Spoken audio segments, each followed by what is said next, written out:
How's it going, YouTube?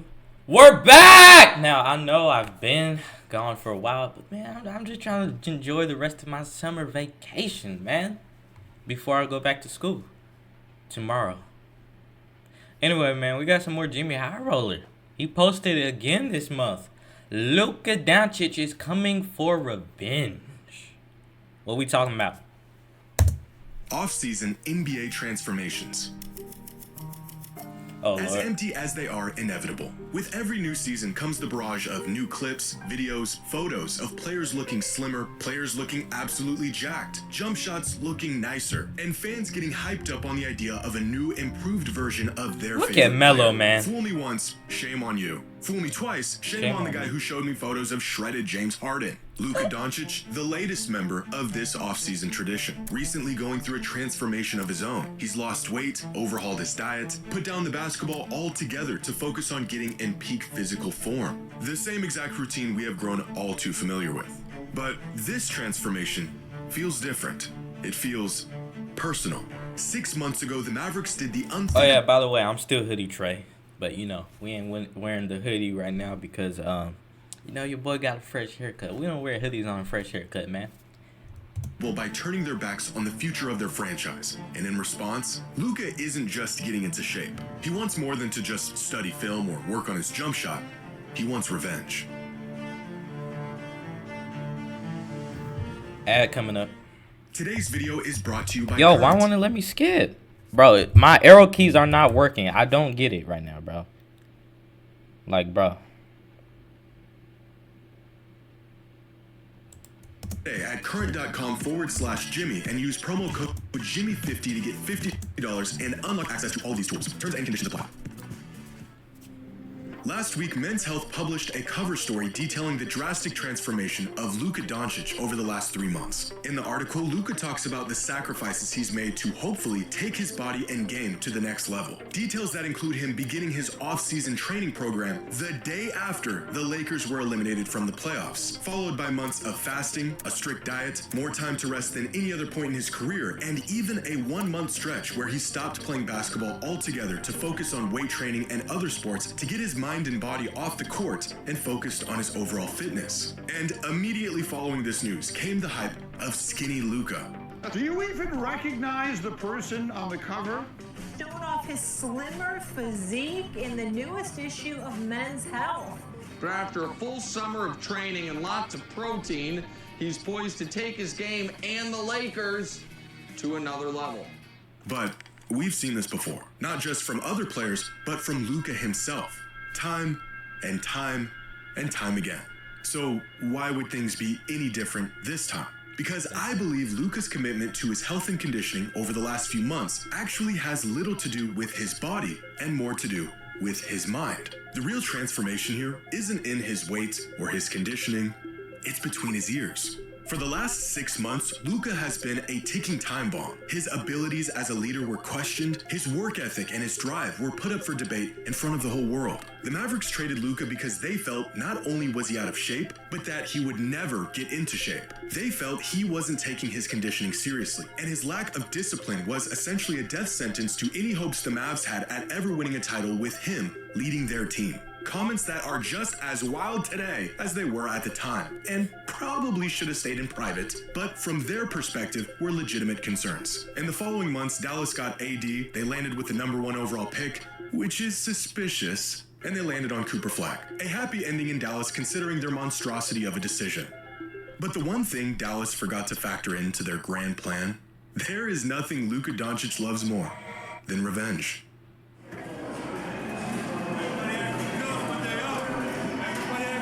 This is the same man who embarrassed a 64-win Suns team, sent them packing in a historic Game 7, and talked Him and Jalen. smack the whole entire time because they got a little too confident. This is the same man who put the Defensive Player of the Year on an island, walked him down for a game winner, and told him he couldn't guard him, all because of one hard foul. He dropped a 50-piece on the Pistons because their assistant coach said a few things he didn't like. It seems like there was a little extra chirping going on with the bench tonight. Did that impact With their assistant coach, he started chirping in the first quarter. So they didn't like when I chirped back. No, they said play basketball. If they're going to gonna chirp at me, I'm gonna chirp back. I ain't scared. For every snide remark, every unsightly gesture comes a Luka masterclass as a result of the unfortunate soul who thought Bro, it was let me tell you one thing about this Luka Doncic just looking at him in a Lakers phone. This is disgusting, bro. And I'm from Dallas. The American Airlines Center is literally right down the street, basically. So I got season tickets to Mavericks games. I've had it since 2022. I grew up with Luka Doncic, bro. Now that's kind of crazy to say, but you know what I'm saying? My basketball how do I word this? But y'all know what I'm trying to say. Ever since I've been watching the NBA, I've basically been growing up with Luka, man. Oh Lord, I'm trying to fix this. And now he's just Lakers. Like, he should have been a Maverick for life, man. And I'm not even a Mavericks fan. Honestly, when Luka was in the Mavericks, like his last year as a Maverick, like his last full year as a Maverick, I'd say, I didn't even really like the Mavericks like that, honestly. I wasn't even really messing with him like that, but still, bro, it was just like, bro. Luka was the guy of Dallas, man. He was the man of Dallas. And the fact now he's in LA. Bro, this is just like you like even in a white jersey, Luka doesn't just look so odd here, man. Like Luka in purple and gold is just honestly, the Lakers' new yellow uniforms is like pea yellow. It's not even gold. So Luka in just pea and purple is just disgusting, bro. And it's the Lakers, bro. The Lakers are my second last least favorite team, bro. Like, so I hope they don't ruin Luka like they did Westbrook, bro. It's not letting me press play now. This is insane. Like, I don't know what's going on my laptop right now. Dude, are we okay, we're having some technical difficulties.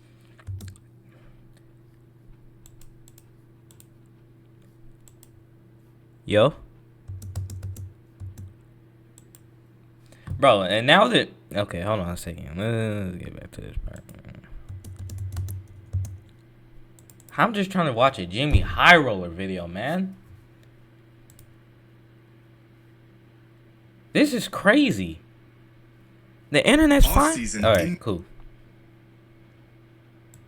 Sightly gesture comes a Luka masterclass as a result of the unfortunate soul who thought it was a good idea to cross him. You want to take a wild guess at who he scored the most points against last season? That's right.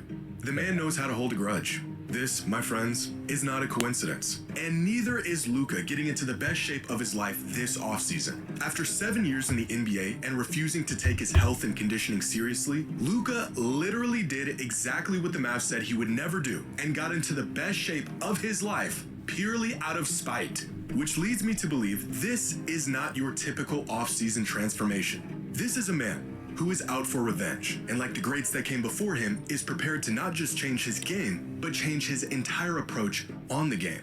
Back in 2011, after losing to Dallas in the finals, LeBron James was at a crossroads in his career. He was definitively the best player in the world by this point. His game looked sharp, it looked complete, he was better than ever. And yet, something was still clearly missing. And it was in the following offseason where he found that missing piece. He sought training from Akeem Olajuwon to expand his post game. He spent more time studying his decision-making on the court and finding ways to improve it. And of course, he transformed his body to handle the more inside-out game he would deploy in the following season. The transformation, although visible on the outside, was happening inside. How he saw the game, how he led his team, his resilience in tough moments, and the sacrifices he was willing to make in order to win. A transformation motivated by the shortcomings and criticism he had faced leading up to that point, and a shift in perspective that many all-time greats have had to face and overcome. Michael Jordan's moment came in the summer of 1990, after getting beat down by the Pistons, searching for an answer to get over the hump. His answer came in the form of spending countless hours in the weight room, putting on 15 pounds in the offseason to handle the physicality teams were throwing at him, and a newfound willingness to adapt his game to a new system and coach that knew it could work,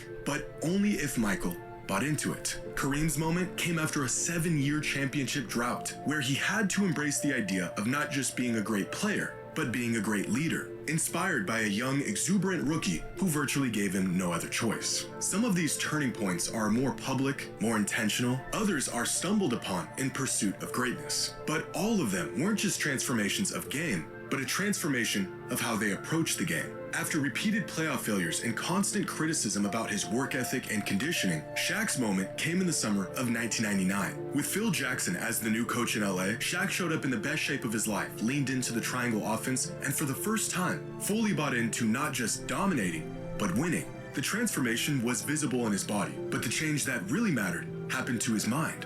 For Kobe, his moment came at rock bottom, with the departure of Shaq and missing the playoffs entirely in 2005. In the years that followed, he began to reshape not just his body, but his identity as a leader. A transformation that brought upon a completely new era in Kobe's career. As Kobe said at the time, his number changed, but the real shift happened in his mindset. He learned how to elevate teammates rather than just outscore opponents. A change that gave Kobe the tools to lead his team in ways that never quite showed up in the box score. All of these players, despite their game-breaking abilities and undeniable impact on the game, had to face the uncomfortable reality that if they wanted to win, something needed to change. A reality that Luka is facing at this moment in his career in more ways than one. Jokic, Giannis, Shea, Embiid, Tatum. What do all of these players have in common?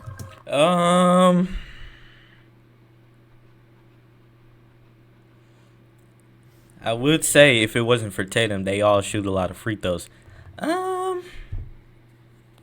was gonna say they all are champions, but in Fleet is here. What do they all have in common? They're not considered soft because Giannis ain't considered soft.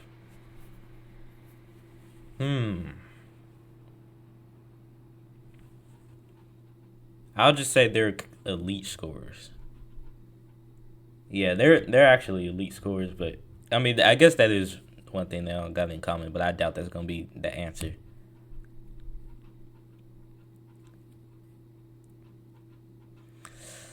I don't know.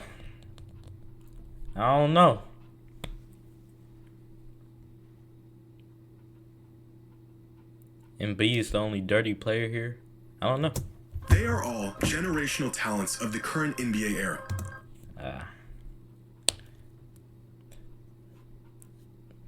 See, here's the thing about Embiid, man. Here's the thing about these players. Like, I just can't. There's only one guy I can really. No, there's two guys on this list I can honestly, like, respect. And I know they don't need my respect because I'm a 14-year-old random guy, boy. But Giannis and Tatum, they got my respect, honestly. But Jokic, Shea, and Embiid. Now Jokic, okay, Jokic got my respect, but at the same time he doesn't out of pity because he's just going after Westbrook's triple-double. But Shea and Embiid, I don't like. Don't get me wrong, they are great players, amazing players, but like, bro, like I just can't respect either of them. And the reason why is because, I mean, it's smart, but like Shea. You already know what I'm going to say about Shea, man. Shea, he shoots a lot of free throws. And I know I'm a Knicks fan, so I have to support Brunson shooting a lot of free throws. But the difference is, Brunson's not a flopper, though, bruh. Like, Brunson foul baits, sure. But he doesn't, like, flop, though, bruh. Like, there's a true difference between foul baiting and flopping. Kobe Bryant was a foul baiter. He wasn't a flopper, though. SGA, he's a flopper. LeBron flops. And so, yeah, that's just one thing I can't respect about Shea. But he is a great player. And Embiid, yeah, he is a generational player. He's a really good player when healthy. Embiid's dirty, bro. Embiid is a dirty dude, bro.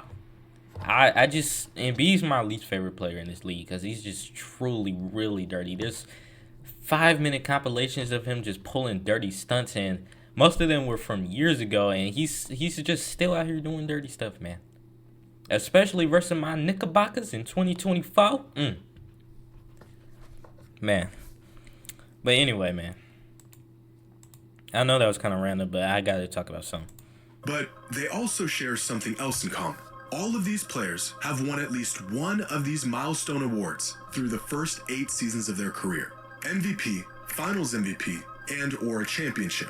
The only generational talent at the moment who hasn't is Luka.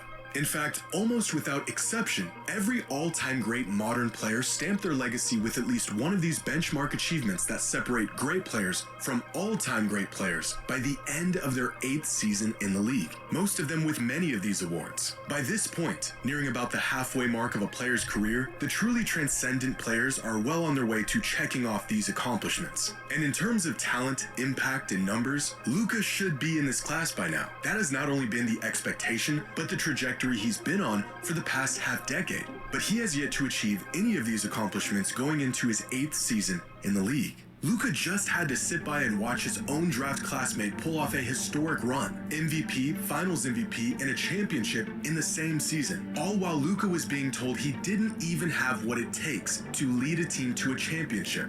The man is watching his peers take over the NBA and cement their legacies right in front of his eyes. Pair that with the doubt and ridicule the Mavericks have shown him and a man who has sought revenge for a whole lot less, and you have a recipe for what may just be a real transformation, fueled by failure and an unwavering desire to get even.